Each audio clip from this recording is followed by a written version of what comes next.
¿sí? Vamos a arrancar, porque el tema en el que nos vamos a meter es muy interesante. Es muy interesante porque hay mucha contraposición de ideas, de la forma en que se debe llevar la educación. Estamos hablando del periodo 1880 a 1916, ¿sí? Es una etapa de la educación donde predomina el positivismo y el normalismo. Esta etapa es fundamental como inicio de lo que es hoy la educación en la Argentina. Esta etapa también revela lo que era la época de la nueva Argentina cosmopolita. ¿Alguien me puede decir qué es cosmopolita? Lo que se desarrolla dentro de una ciudad, el foco de una ciudad. No necesariamente. ¿Alguna otra definición?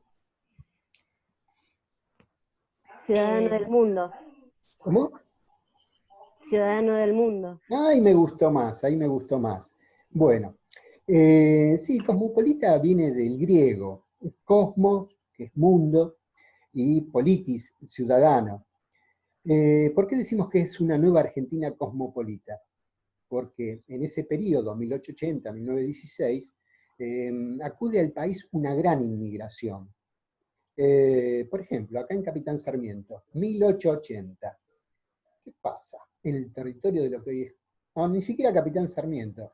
En 1884 se fundó Sarmiento, Claro, Capitán Sarmiento. por eso, digamos en el territorio, tampoco es Sarmiento ahora, pero por ejemplo, Era el, Bartolomé Mitre, pero se puso la no, estación. vi otra cosa, el monasterio, ¿viste el monasterio? Sí, bueno, vinieron los irlandeses. ¿En qué año? Y para esa época también. Exactamente, 1880, la gran inmigración europea. Acá en Sarmiento, o digamos en el territorio, está la inmigración irlandesa. Por eso tenés el pueblito de Dugan, tenés el monasterio. Los Egan, todos los apellidos Exactamente. Y acá en el irlandeses pueblo vinieron vas a todos en esa tener época. descendientes de esa corriente inmigratoria. Sí. ¿Mm? Así que fíjate, 1880, ¿cómo lo podemos relacionar con apellidos actuales? ¿Sí? Mm. Bueno, a lo que iba. El normalismo en esa época es la corriente educativa que influye en toda la República. Y esto lo hace mediante la ley 1420 de educación común. Pero ya vamos a llegar a la ley, todavía no. En 1869 se hizo un censo para ver cuántos analfabetos había en el país. 1869. Había 71% de analfabetos. Mediante las políticas educativas, en 1895, de 71 pasaron a ser 54% los analfabetos. Fíjense que la mitad del país no sabía ni leer ni escribir. Siguen estas políticas educativas y en 1914 había 34% nada más de analfabetos. Fíjense qué efectivo que fue. Bueno, con la gran inmigración se consolida un modelo liberal, mercantil, que era básicamente lo que buscaba Sarmiento en su ideario.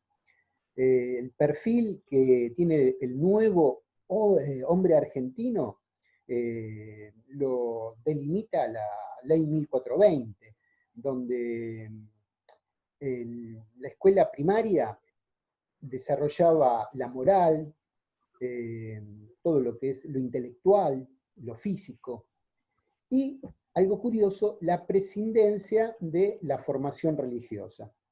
Acuérdense que hasta ese momento la Iglesia regía, digamos, los destinos de la educación.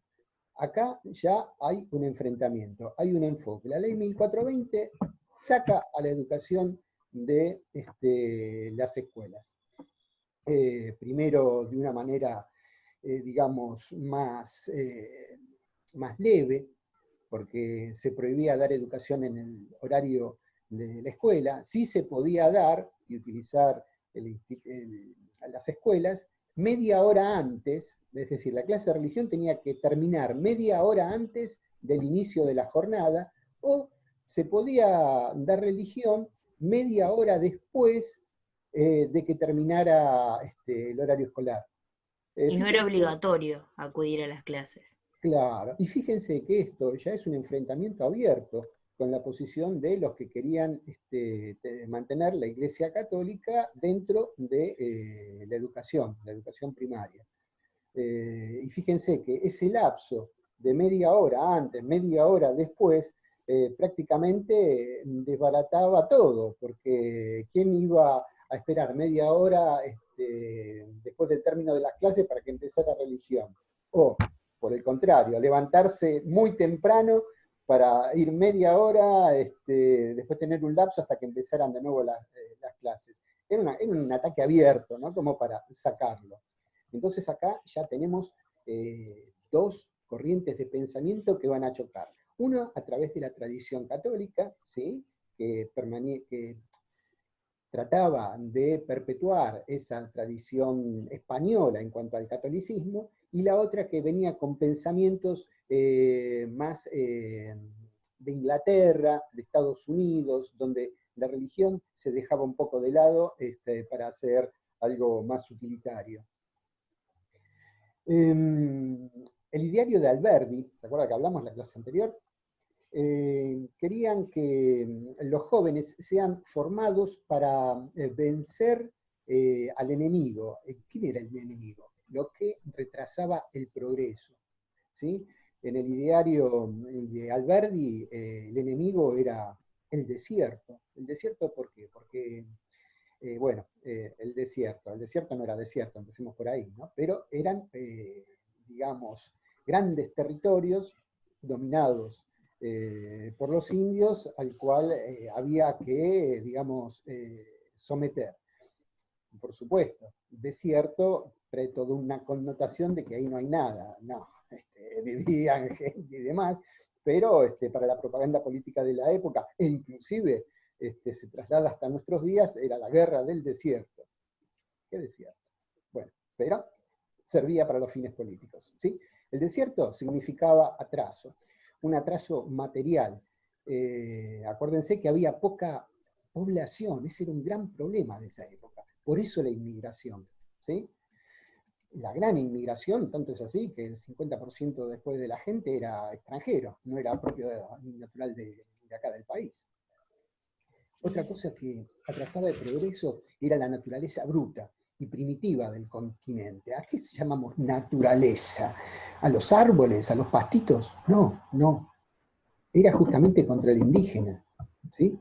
Contra el criollo que se le empezaba a perseguir, aquel que no se conchababa con una estancia, aquel hombre libre de su albedrío, de que podía ir por todo el territorio con su caballo. No, ese no se necesitaba un peón, no se necesitaba ese ideario, ¿sí? Es justamente lo que trabaja Sarmiento en su Facundo, de la civilización y la barbarie la significaba el indio y el gaucho, ¿sí? La civilización eran todos los magos europeos, lo que para la época era el progreso.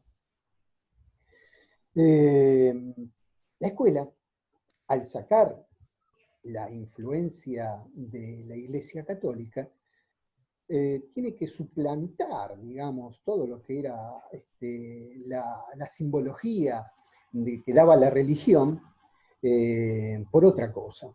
Es así que reemplazan a los santos por próceres, ¿sí? Y ahí tiene que ver mucho la bibliografía de Mitre, creando próceres de hombres señeros de nuestra independencia. Por eso escribe la historia de San Martín, escribe la historia de Belgrano, deja de lado los caudillos, porque obviamente no le convenía. Acuérdense que del enfrentamiento que siempre hubo entre los hombres del interior y Buenos Aires. Entonces, también había otro peligro. Con la inmigración de Europa, también inmigraban pensamientos que iban en contra de lo que tendría que ser el ser nacional. Iba en contra de lo que querían las élites que gobernaban el país. Y estos eran los pensamientos y las corrientes anarquistas, ¿sí?, y revolucionarias. Acuérdense, de 1880 a 1914, ¿sí? Revolución rusa, por un lado, pensamientos que iban a derivar en la Revolución Rusa, el socialismo, el anarquismo, que era muy, muy, muy fuerte, y eso era que venía con la masa de trabajadores inmigrantes y, por supuesto, podían erosionar el poder de las élites que gobernaban el país. Entonces, había que ponerle un freno a eso. La gente que venía, obviamente, no iba a cambiar en su modo de pensar, era un delirio pensar eso, pero sí se podía influir en los hijos, ¿sí? Entonces, en las escuelas se daba una educación patriótica, se daba un culto a los símbolos nacionales, se daba historia y geografía acá del país, y se le empezaba a meter a los chicos la idea de patria, ¿sí? Y la sacralización de todos los símbolos, la bandera, el escudo, la escarapela, ¿sí? Bueno, justamente el inicio de todo esto es para combatir esas ideas. ¿Mm? O una de las razones, no es la única razón. Acuérdense también que estábamos conformando lo que es el Estado argentino y había que sembrar semillas que después germinaran. Y qué mejor que hacerlo en los jóvenes. ¿Sí? Bueno, acá viene algo muy, muy interesante para la historia argentina, que es lo que delimita y lo que construye la Argentina del siglo XX. Y estoy hablando de la generación del 80. La Organización Nacional dio paso justamente a la generación del 80. ¿Cómo estaba conformada esta generación? Estaba conformada por terratenientes, abogados, periodistas, banqueros, y a todos los unía una ideología liberal y mercantil. Pero, no todos los integrantes de esta generación del 80 pensaban con esta ideología liberal y mercantil, sino que había hombres muy destacados, y también en la educación, que no adherían en su totalidad. ¿Puede repetir, Fernando, porque se cortó? Se nos cortó los liberales y mercantiles. Bueno, Pero no todos los integrantes. les decía que esta generación del 80 estaba conformada por terratenientes, abogados, periodistas, banqueros, que tenían una ideología liberal y mercantil, ¿sí? Al decir ideología liberal, también estoy diciendo que no aceptaban que la Iglesia se inmiscuyera en los asuntos del Estado, ni de la educación, ni de ningún lado, ¿sí? Pero, como integrante de esta joven generación del 80, también había gente que no pensaba de la misma manera. Por el caso de Juan Manuel de Estrada. Sostenía que la tradición tenía que seguir siendo católica, heredada de España, y que eso le daba, digamos, un apoyo digamos, a los símbolos patrios, y como un apoyo necesario de parte de la Iglesia Católica como para justificar el destino de nación. Obviamente, en esa época tenemos las dos corrientes, los que estaban con la Iglesia y los que no estaban con la Iglesia. Los que no estaban con la Iglesia se decían los más progresistas y los de la Iglesia no, vamos a preservar esto que es lo único real, lo otro no importa. Hay un enfrentamiento Y acuérdense que en 1884, 1883, empieza a operar oficialmente la masonería, ¿sí? Y la masonería se opone a la iglesia. Hay una lucha encarnizada entre un bando y el otro. ¿Quién estaba del lado de la masonería? Y bueno, estaba Sarmiento. ¿Y quién estaba en contra? Estaba Estrada, ¿sí? Dos mentes prodigiosas, en uno y otro lado, en otro bando. Todo esto es un caldo de cultivo como para que vean qué va a pasar en el Congreso. No, perdón, Fernando, Sí. no me quedó claro. Los progresistas estaban a favor de la iglesia. No. Progresistas eran todos. Había dos bandos, ¿sí? Uno que quería mantener las tradiciones religiosas y otro que quería borrarlas, ¿sí? Pero no borrarlas, digamos, de lo que sentía la mayoría del pueblo, que era religiosa, sino sacarlas de los ámbitos públicos, sacarlas de lo que era el gobierno, ¿sí? Sacarlas de lo que era educación. ¿Quedó claro? Estrada quería seguir manteniendo a la iglesia en el ámbito educativo, ¿sí? Sarmiento no. ¿Está claro? Bien. Sí. Bueno, ¿en qué puso énfasis la organización nacional, ¿no?, de esta generación del 80?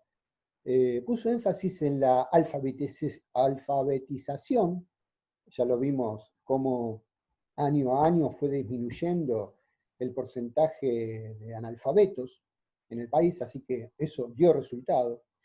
Puso énfasis en los primeros grados de la escolaridad primaria, justamente para que los hijos de este caudal inmigratorio empezaran a nutrirse de lo que era la patria y que la sintieran como suya. Y para esto reemplazan toda la simbología católica por una nueva simbología donde están, en lugar de los santos, ya les dije, los héroes de nuestra independencia, donde se hace, por ejemplo, de las festividades patrias todo un simbolismo como si fuera una misa, y bueno, cosas así que van, digamos, trayendo para lo que es la idiosincrasia pensada para nuestro pueblo, fuera de las ideas que podían llegar a traer de Europa, como el anarquismo, comunismo y demás.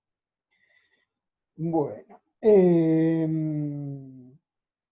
de repente vemos que le dieron mucha bolilla a la educación primaria, pero no fue así con el ciclo medio y el superior.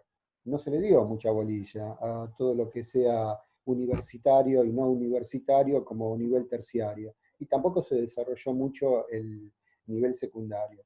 Esos son unas falencias. Y también otra falencia importante que, digamos, contradecía el ideal de Alberdi, es que no se le dio bolilla a todo lo que sería la formación técnica, que era, digamos, fundamental si uno quería subirse en ese momento al tren del progreso, cosa que estaba haciendo Estados Unidos, ¿sí?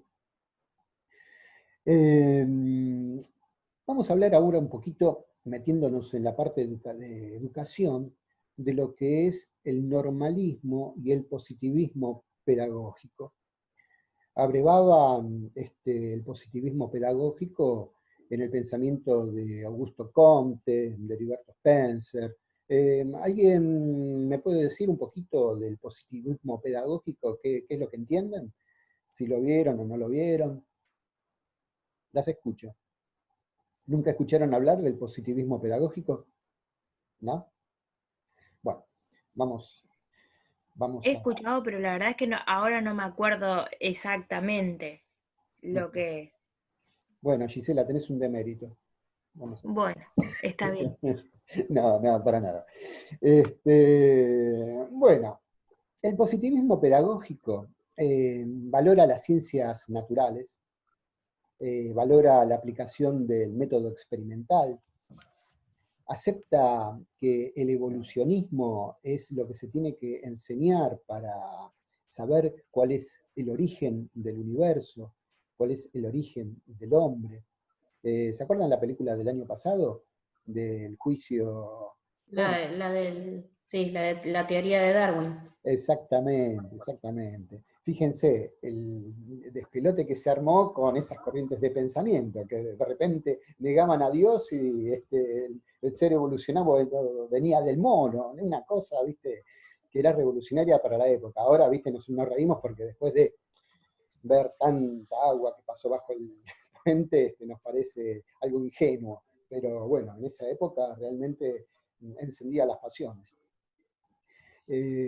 También consideraban a las religiones como oscurantistas, entonces había un desapego total a la orientación religiosa.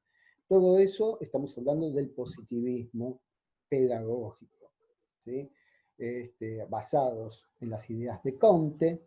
Acuérdense de Comte, el gran sociólogo, que le afanó las ideas a Saint-Simon, pero bueno, eso es otra historia. Cuando estudien sociología, si quieren, se meten un poquito. Y de Spencer, ¿no? De Spencer, que hablaba más sobre la teoría de Darwin, sobre la primacía del mejor, y demás.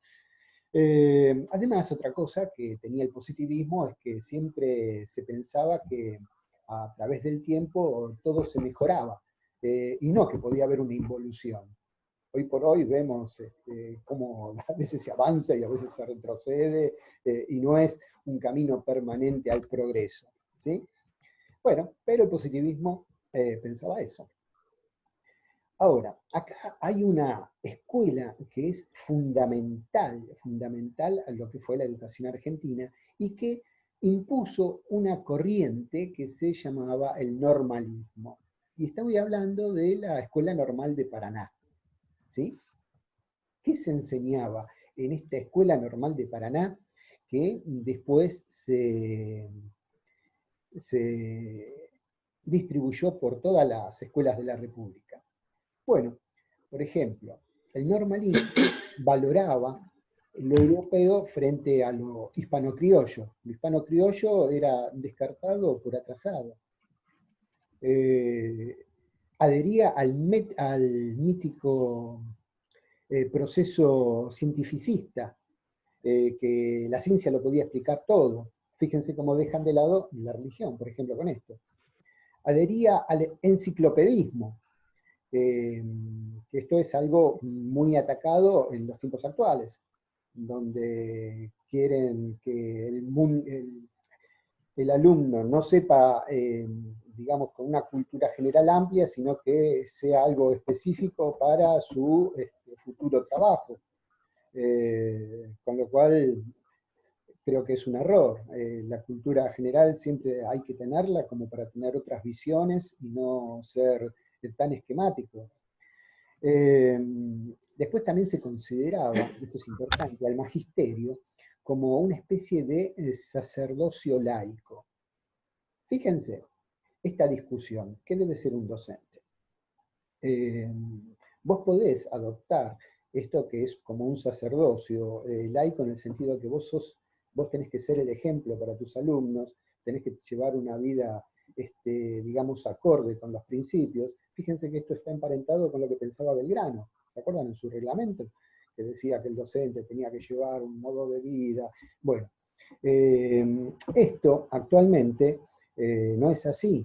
El docente es un trabajador más, pero un verdadero docente quizá está de acuerdo con estos principios de que tenés que dar el ejemplo, tenés que llevar una conducta de vida, tenés que, digamos, no poner en tu boca nada de lo que vos no hacés, realmente hacés. Bueno, este es el compromiso. Ir más lejos, Sarmiento en Educación Popular, cuando escribió, creo que lo escribió en 1840 y pico, 49, por ahí, él decía cómo tenía que ser un docente, que tenía que dormir en la escuela. Él comía y leía y los chicos lo escuchaban, no lo podían ver fumando, todas esas cosas, bueno, que también en la ley 1420 lo dice.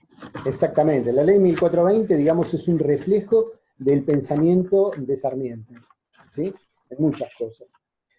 Bueno, y durante esta época también es muy interesante ver algunos pedagogos que ya se destacan dentro del territorio. Por ejemplo, Pedro Scalabrini, ¿sí? Que promueve el estudio de las ciencias naturales. acuérdense, las ciencias naturales, método cientificista, donde a partir de ese método se podía explicar todo. Y Francisco Berra, que rescata el pragmatismo pedagógico. ¿Alguien sabe qué es el pragmatismo pedagógico?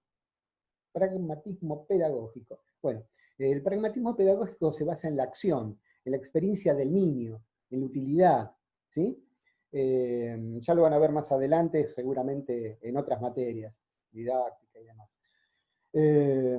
También estaba Carlos Bunge, que era un partidario de la educación en el contexto. Y acá hay otro pedagogo que a mí me vuela la cabeza, que es Carlos Vergara. Carlos Vergara, a pesar de que estaba en la corriente del normalismo, hizo todo lo que no hacía el normalismo. Esto es en la escuela mixta de Mercedes, acá en la provincia de Buenos Aires. Primero, alteró el vínculo pedagógico bancario. ¿Saben lo que es el vínculo pedagógico bancario? ¿No? Donde el profesor es el único que tiene la razón. Eso es lo que dice el vínculo pedagógico bancario. El profesor da la clase, el alumno aprende, punto. No hay réplica del alumno. El profesor sabe, el alumno no. Se acabó. Eso es lo que dice el vínculo pedagógico bancario. Me río, bueno, pero en una época era así. Otorgó poder a los alumnos. Fíjense cómo va contra este vínculo. Promovió la autonomía de los maestros contra lo que decía el poder central. Fíjense del currículum y todo eso.